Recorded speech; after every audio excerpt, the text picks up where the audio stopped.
Hello everybody, I hope you're keeping well. We're back filming episode 2 of my album dive series. If you are enjoying it, hit the thumbs up, don't forget to subscribe and don't forget to hit the notification icon.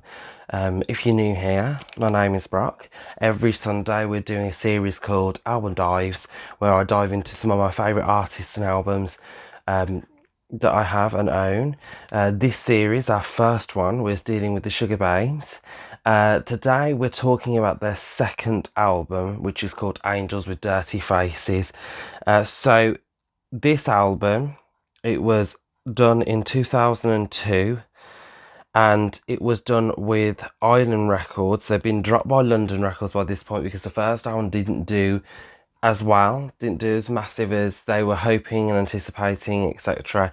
So they were signed with Island Records, and obviously by this point as well, Siobhan had left the group to take a break away from musical. So, you know, as everybody knows back then, the relationship wasn't the best at all with the group, so she had departed. So obviously from this point, when they'd split from London Records in 2001, it was 2002 when they worked on Angels with Dirty Faces, and also newest member, ex-Atomic Kitten member, Heidi joined them to create this album. And so this is where I believe, where I think for a lot of people as well, and they've admitted themselves, I think this is where it really took off for them. This is where they had a lot more of the biggest hits. A lot of people know these songs probably more at the time as opposed to the first album. This got more I think airtime than the first album did. So obviously I'm going to go through the track list today of what we've got. So the first one is Freak Like Me, which was their first single on this album. So this song actually was a cover of a 90s song. I can't remember who it was by, but it was a mixture, this version of the cover of Freak Like Me, the song itself, and then also the sample from Our Friends Electric by Gary Newman. Which, you know, when you think about it down on paper, you think, well, how would an R&B song work with a kind of a new wave electronic sounding song? But yeah, it did, and it was really well known for that. So as I like that song actually, and I think it, you know, the music video as well is fantastic. How they kind of this is where they introduce Heidi into the band. This is where she, you know, was dressed differently to them too. It was kind of like, it was a tongue-in-cheek to her entrance to the group, I suppose.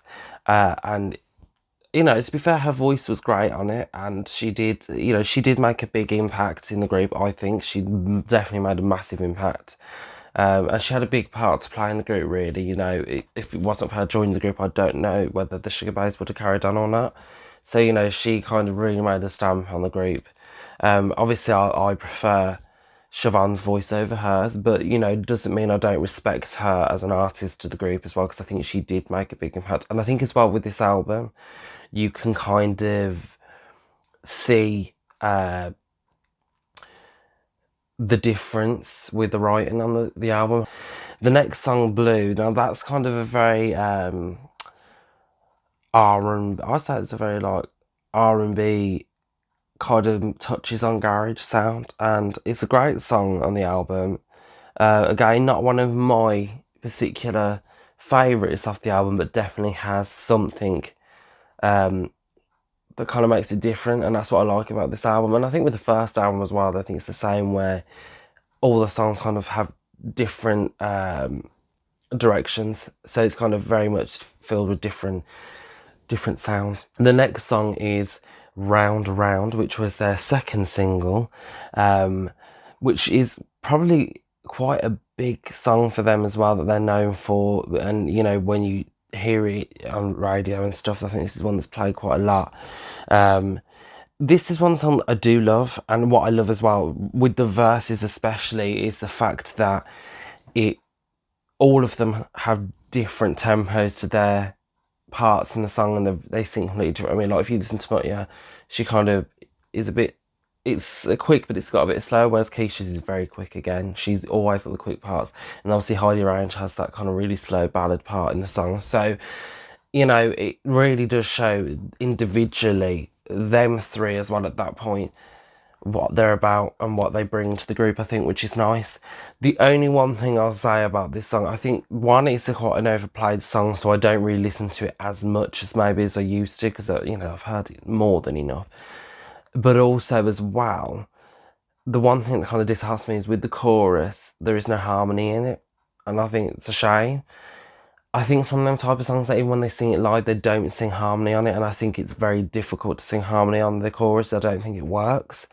They're kind of just singing over the top of each other. Other than that, I do love this song, and it's a really upbeat, fun song to listen to. I just think there could be more brought to it, but you know, it's 2002. You know what I'm saying? And then the next song that we're going to talk about is Stronger. Stronger is, I love this song. I absolutely love this song. So it's a slow kind of, I would say it's more of like a ballad type song.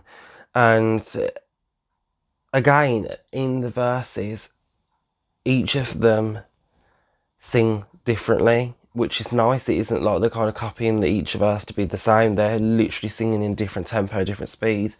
Again, Heidi gets the slow part. I think from what I've read and what I've heard about it, I think from what I've gathered, it's more a song I think that Heidi kind of wrote in for the album. And you can tell it's very personal, I think, to all three of them, and it talks about, you know, what they've been through and etc. And I think in Heidi Range's part, I think as well, she talks about, you know, when she kind of left Atomic Kitten, she kind of didn't, she wanted to always be a singer, but she never got the opportunity straight away, and I think she felt like giving up at some point. And I think when that Sugababes call came, I think for her that was everything, you know. The next song is Supernatural, which is kind of a bit of a edgier song, I would say, which I love. It's very much, it's definitely, I think, I personally would say, it has more of like a muttier vibe to it, and I think it really shows that in the song. And, you know, I always think, and I think for a lot of people, I think always muttier gave such an edge to the group, I think, and Keisha kind of gave that more, I think, street vibe to it, which I love. But it definitely, I think, shows Mussie's vocal ability on this song also. And then the next song is Angels with Dirty Faces. By the way, Stronger was a single. I forgot to mention Stronger was a single off this album as well. And it was it the one after Round Round? I think it was after Round Round. And then Angels with Dirty Faces, which is a song, which is the title of the album.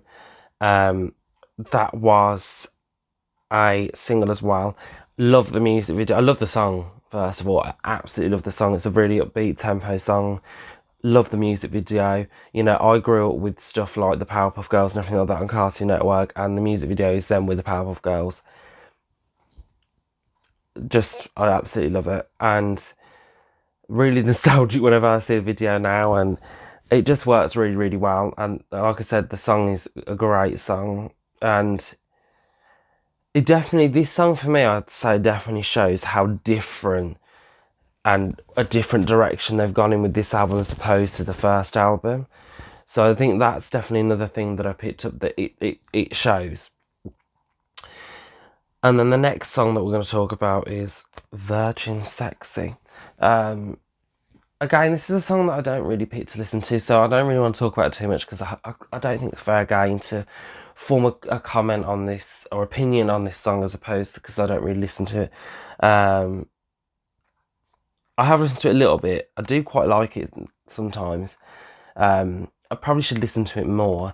I've definitely been delving into these albums again a lot more than I did before, just to kind of re-listen to, you know, what the songs are about and etc. I do like this song. It's definitely more like an edgy song again, but it's not one that I listen to too much, so I don't really want to form too much of an opinion on it. And then the next song is Shape. So this song was their final single, I believe, of this album, and I do love this song actually, and it's such a great song. It is, I think, the chorus is originally a song from, I think, is his name Sting? I think it's from Sting originally. and his voice is still on the chorus. He's, you know, whatever reason that is for, I don't know. But I do love that song. That to me is more of like a garage meets pop kind of song. So, and that's one of the songs that I feel shows another side to them again. And I think it reminds me of the first album a bit. I think it has that element of the first album still. Because some of the songs off this album do have that kind of element from the first album as well, even though it was a different record label and it was a different lineup, and I think, but it still has that element. So I think it has a big part to play with Keisha and Mutty, of course. So the next song, this track was only available if you was in the UK or you was in Japan. So this track now would have only been on the Japan release and the UK release, and this is called Just Don't Need This. I've listened to this song a couple of times. Again, not enough to, I think, form an opinion on it too much, and I don't really want to form an opinion on it because, again, like I said, I haven't really listened to it much, so I just don't think it'd be fair to say whether I really like it or really don't. I just haven't listened to it that much. It's a song that I kind of skip past. I did listen to it a couple of times, and again, it's something that I think it shows who they are at that point as well in the group with this album. Now the next song, again, the same. It's only ever on the UK or the Japan release of these albums, and it's called No Man No Cry, which I absolutely love. And this is a song, when you hear the chorus, I do think it shows the harmony of that lineup as well, because you can hear Heidi range her voice quite high. She could sing quite high in the group, and you can definitely hear her voice. Mutty's is right down below, and then Keisha's kind of somewhere in the middle, and I really love that. I love hearing harmonies in groups, especially girl groups, and this song really shows off, and it's just, again, another song that it has a bit of like a more rougher edge to it, and I love that. So it's got, you know, more of a you can hear the guitar in it and stuff like that, and I absolutely love that. And I think this is one thing about this album. I would say it has such a more edgier feel to it, and I think that really shows who they are as well, which I absolutely love about this album. So the next song is Switch. Again, this one, I've heard it a couple of times. I only hear the start really because I skip past it usually. It's bad. This one's a bit more of like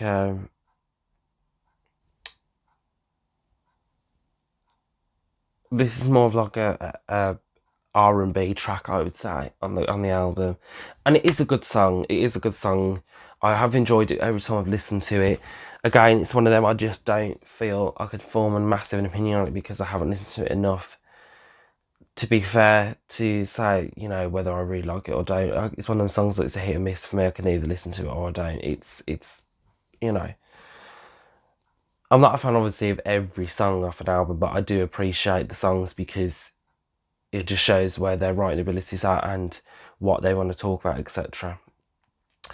The next song is More Than a Million. Now this is a very like R&B / garage song, the way it sounds, and I just absolutely like just live for it. And again, lately I've been listening to a lot of these albums. I've been listening to them again and just listen to them now, like hearing it from where I am now with what music I listen to and etc. What's in now with music and how different it is. You know, there's something for me personally, and I don't know if any of the other fans can agree with me, but there's something about the Sugababes in general with their songs. They just sound so timeless, and something I just absolutely love. But I do love that song so much. And you know, it's actually been nice to kind of delve into the album tracks as well, because you know anybody that hears the Sugababes or anybody that hears usually pop acts or any acts or artists that they don't really fans of will listen to, you only genuinely listen to the singles and you know what's obviously on the TV, and I don't think it shows who the artist is fully. I think you have to listen to the album tracks to kind of understand who they are. So the next song is called Breathe Easy, and I love this song. You know what? I used to skip past this song a lot. It's an acoustic jam. It's basically, in a way, it's not an a cappella. It is an acoustic version, and it's just with a guitar. and it's just such a beautiful song to listen to, and I've enjoyed it every time that I've listened to it, especially recently again, you know, hearing it. It's just such a beautiful song, and it's a beautiful song in the sense as well that you don't need much to make it. Just that, you know, their vocals I think do everything for that song, and just having the soft guitar in the background, because you know, a lot of, especially a lot of songs off this album and etc., there's so much electronic sounds and everything put on it. I think it's just nice to kind of strip it all back and just hear them uh, with their voice. I just think it's just, you know, hear what they're talking about, and it's really, really nice. So I absolutely love that song. So the next song and the final song on the album, again, this is a song that if you was in the UK or Japan, you would have got on the album, but obviously if you're not, you wouldn't. But I do know there's a version of this album where this song wasn't on there, and it is Round Round Alternative Mix. I actually really love this version of Round Round. It's not on this 12-inch, which is annoying because I know there's a 12-inch out there with the alternative mix and I want it. And basically they've kind of, again, it's, you know, the iconic drums that you hear on the beat before they start singing, but they've took away the whole like guitar and everything, and it's just, it starts off Mutty singing, then Keisha joins the chorus, and then Heidi joins it, and then they have more of like an extended parts to their verses, which is, I like, because I like hearing the verses as well. But it's been, again, something that's been stripped back but yet works so well. I absolutely just love it, and I just, yeah, I just was so when I heard this song for the first time, and I remember it, I remember where I got this CD from. I have had this CD for you. This is the first actual Sugababes album that I've ever had, and I got it from, now this is going back now, I had it from HMV at the Fort. Now, if anybody knows Birmingham and that well, HMV at the Fort hasn't been there for so long, but I do remember getting it from there, and I remember like, oh my god, to get my first Sugababes album, it was just, it was a moment. And this is before, by the way, streaming was a thing, and any, you know, downloading music was a thing. You could download, it even says somewhere inside, you could download ringtones for your phone off these. You used to get the codes, but I never did that. But, you know, it was before that, so, you know, if you wanted to listen to your favourite artist, you had to go out and buy the CDs, and there was just HMVs everywhere, so that's how long it is that I got it. So, yeah, just absolutely love this version. But I know, because I have seen it, I know there's another version somewhere they didn't have the alternative mix on there at the end. So just obviously, if you want it, if you ever want to get it, just obviously look at the track listing and you'll find that it should be on there. And, you know, if it isn't, then it isn't the one I've got. So yeah, so that was it. I hope you've enjoyed the video today. Like I said, we upload every Sunday, so keep posted and you will see more of these videos like this. So next week we'll be talking about the album 3, of course, their third album, Heidi Range's second album with the group, and I think this album really shows them more of who they are, but I'm not going to spoil it, obviously. You're going to have to wait until next week to keep posted on it. Yeah, so if you like the video, of course, like it, subscribe, hit the notification icon, and leave your comment down below on what your favourite song is, what your favourite lineups are, and what your favourite albums are. So I'll see you next time. Excuse me.